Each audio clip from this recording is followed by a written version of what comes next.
श्री राम जय जय राम। श्री राम जय जय राम। श्री राम जय जय राम। श्री राम जय जय राम।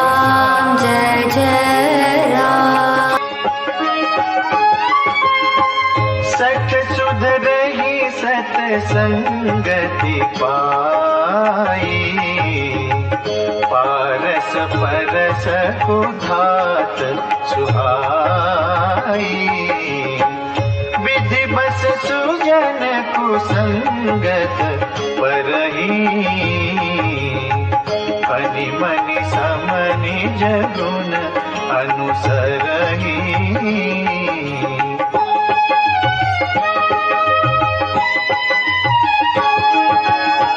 विधि हरिहर कवि को विद्वानी, कहत साधु महिमा सकुचानी। सनातन धर्म ज्ञान गंगा चैनल में आप सभी का स्वागत है। मेरे प्यारे राम भक्तों, मेरे प्यारे कृष्ण भक्तों, आप सभी को जय श्री राम जी की जय श्री कृष्णा। मेरे प्यारे राम भक्तों, सनातन धर्म ज्ञान गंगा चैनल की आज की वीडियो में हम लोग श्री रामचरितमानस से बालकांड के प्रथम सोपान के भाग 16 में श्री गोस्वामी तुलसीदास जी रचित 2 चौपाइयों को भगवान श्री राम जी की कृपा से सरल रूप में सुनने और समझने का प्रयास करेंगे। जय श्री राम जी की जय श्री कृष्णा। मेरे प्यारे राम भक्तों, श्री गोस्वामी तुलसीदास जी ने श्री रामचरितमानस की रचना की है और उसी रचना में श्री गोस्वामी तुलसीदास जी श्री राम जी के चरित्र को लिखने से पहले आरंभ में संतों के वचनों के महिमा का वर्णन अर्थात सत्संग की महिमा का वर्णन कर रहे हैं और कह रहे हैं कि जो संतों के मुख से निकले वचन हैं, जब मनुष्य उनको उस सत्य वचन को अपने जीवन में धारण करता है तो वो सत्संग कहलाते हैं। और उस सत्संग की इतनी महिमा है कि जिस प्रकार लोहा पारस को छूने पर स्वर्ण बन जाता है, ठीक इसी प्रकार एक विषय भोगों में फंसा संसारिक मनुष्य भी श्री संतों के मुख से निकले वचनों को अर्थात सत्य वचनों को जीवन में धारण करके जो सत्संग का मनन करता है, सत्संग को अपने जीवन में धारण कर लेता है, तो ऐसा मनुष्य भगवत प्रेमी बन जाता है। वो काम क्रोध लोभ मोह को जीतकर अपने मन और अपने बुद्धि से अपने ईश्वर में स्थिर होने की प्रयास में लगकर सोना के समान शुद्ध बन जाता है।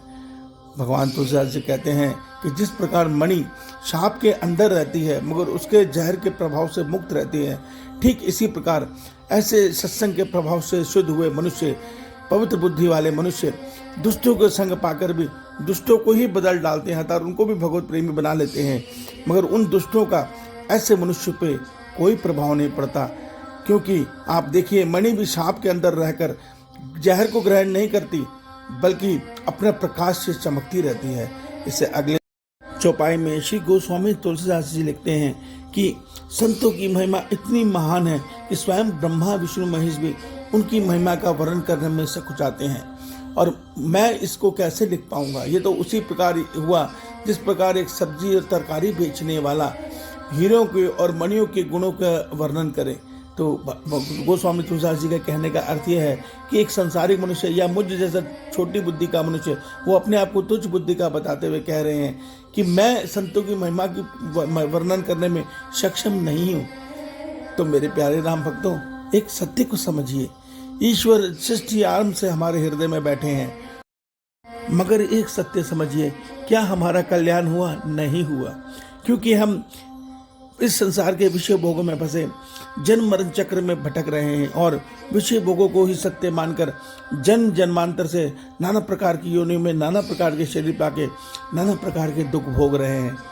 मगर संत वो वाणी है, संतों की वाणी वो वाणी है जो हमारे भीतर छिपे ईश्वर को हमारे मन और बुद्धि में प्रकाशित कर देते हैं अपनी वाणी से। इसीलिए संतों की इतनी महान महिमा कही गई है कि जो ईश्वर सदैव से हमारे भीतर थे, पर माया प्रभाव के कारण हम उनसे उनका अनुभव, उनका आनंद नहीं पा रहे थे, वहाँ तक पहुँचाने के काम संत जन करते हैं गुरु रूप में। तो इसीलिए गोस्वामी तुलसीदास जी श्री रामचरितमानस लिखने से पहले गुरु की महिमा का वर्णन कर रहे हैं और कह रहे हैं कि उन गुरुओं की, उन संतों की वाणी जो निकले सत्य वचन है, जिनको जीवन में धारण करें तो सत्संग कहा जाता है, उस सत्संग की बहुत बड़ी महिमा है।